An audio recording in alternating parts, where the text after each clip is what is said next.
Hello सभी student को good morning. I hope आप लोग बहुत बहुत अच्छे होंगे और चलिए स्वस्थ होंगे, मस्त होंगे, अपने जीवन में व्यस्त होंगे। उसी के साथ अच्छे पूरे एनर्जी के साथ और पूरे पावर के साथ अपने क्लास को स्टार्ट करते हैं। आज की टॉपिक हमारी क्या है? तो न्यायपालिका सर्वोच्च न्यायालय। ठीक है, हमने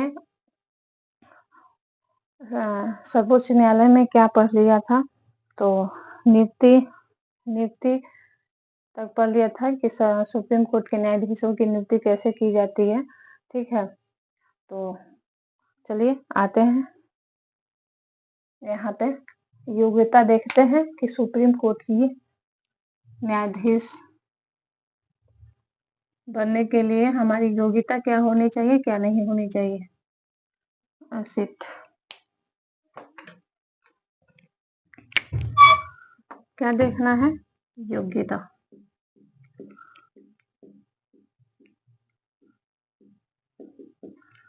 तो जैसे हम लोग अभी तक पढ़ते आ गए हैं कि प्रधानमंत्री, राष्ट्रपति, मुख्यमंत्री बनने के लिए हमारी जो योग्यता है वो पहले फर्स्ट ऑफ ऑल कि भारत की नागरिक होना चाहिए।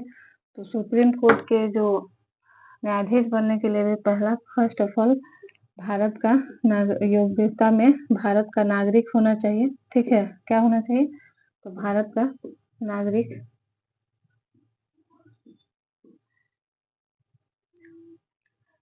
भारत का नागरिक होना चाहिए। कोई भी व्यक्ति क्या हो, भारत का नागरिक हो फर्स्ट ऑफ ऑल। सेकेंड योग्यता आता है कम से कम क्या, एक या एक से अधिक, एक या एक से अधिक हाई कोर्ट में क्या हुआ, अधिक हाई कोर्ट में क्या किया हो, न्यायाधीश के रूप में कार्य किया हो। ठीक है, न्यायाधीश के रूप में कार्य किया हो, या और में देख लेते हैं किसी भी हाई कोर्ट में 10 वर्ष तक क्या हो, वकील के रूप में कार्य किया हो। ये योग्यता, ये कंडीशन फुलफिल होना चाहिए। अगर ये भी नहीं होती है तो राष्ट्रपति के दृष्टि में, अगर राष्ट्रपति के दृष्टिकोण में अगर राष्ट्रपति के नजर में क्या है, अगर कोई विधिवेता व्यक्ति सदस्य, मतलब कोई भी विधिवेता सदस्य, उनको विधिवेता बोले तो कानून का विशेष जानकार। ठीक है, उसे क्या कहते हैं? विशेष जानकार, उसे विधिवेता कहा जाता है। ये होना चाहिए। ठीक है, ये कंडीशन फुलफिल होना चाहिए। अब आते हैं शपथ। तो शपथ राष्ट्रपति ही दिलाते हैं किसको? सुप्रीम कोर्ट के न्यायाधीश को, और राष्ट्रपति के समक्ष ही ये शपथ लेते हैं। ठीक है, और शपथ का वर्णन अनुच्छेद 124(6) में उल्लेख है। इनका कार्यकाल जो होता है, कार्यकाल का बात करें तो कार्यकाल जो होता है 65 वर्ष आयु तक होता है। 65 वर्ष, किसी भी न्यायाधीश का 65 वर्ष आयु तक उनका कार्यकाल होता है। त्याग पत्र का बात करें तो त्याग पत्र जो है वो हाई कोर्ट के सर्वोच्च न्यायालय के न्यायाधीश किसको देते हैं? तो राष्ट्रपति को ही देते हैं।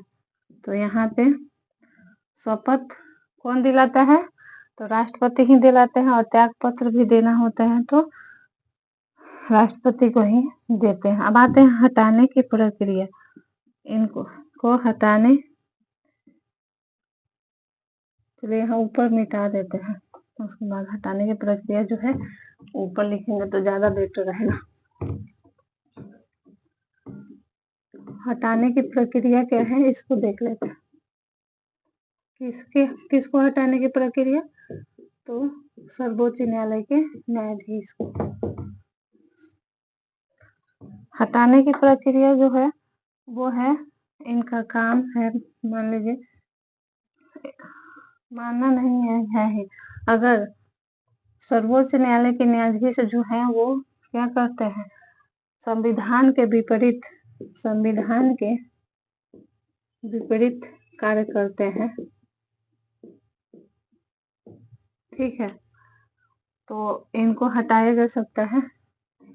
उनका कहना नहीं मानते हैं या संविधान का विघटन करते हैं, उल्लंघन करते हैं, या संविधान के न्यायाधीश को जो अन्य न्यायाधीश हैं वो इनको क्या करते हैं, साबित कर देते हैं। क्या साबित करते हैं, तो कदाचार, इनका मुख्य न्यायाधीश का जो है कदाचार या असमर्थता अगर साबित कर देते हैं तो भी हटाया जा सकता है। तो ये संविधान के विपरीत जो कार्य करते हैं वो किस अनुच्छेद कितना में उल्लेख है इनका, तो 124(4) में है, ठीक है, 124(4) में है।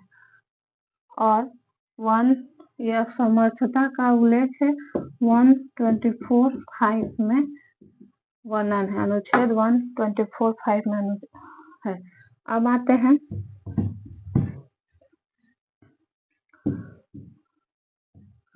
इनके हटाने की जो प्रक्रिया है किसके द्वारा होती है, तो संसद के द्वारा होती है। किसके द्वारा, तो संसद के द्वारा। संसद बोले तो क्या, तो संसद बोले तो लोकसभा और राज्यसभा।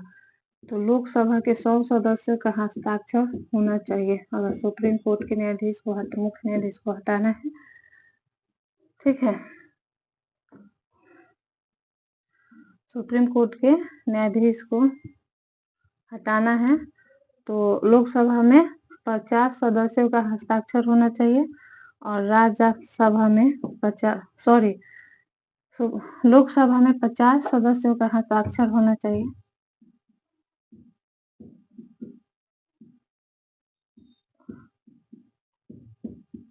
और राज्यसभा में 50 सदस्यों का हस्ताक्षर होना चाहिए। अन्य जो न्यायाधीश होते हैं, ये न्यायाधीश को हटाने की प्रक्रिया में इतना फुलफिल करना होता है।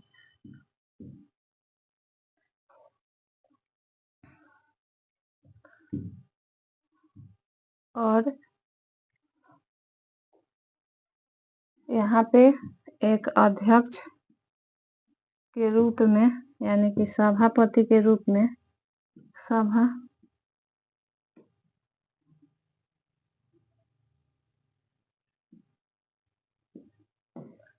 एक कमेटी चेक की जाती है,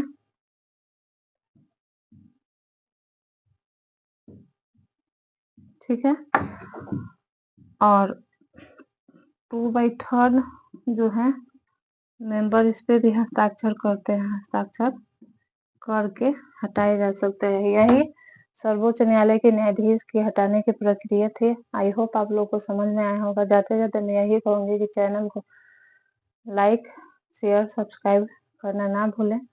थैंक यू सो मच।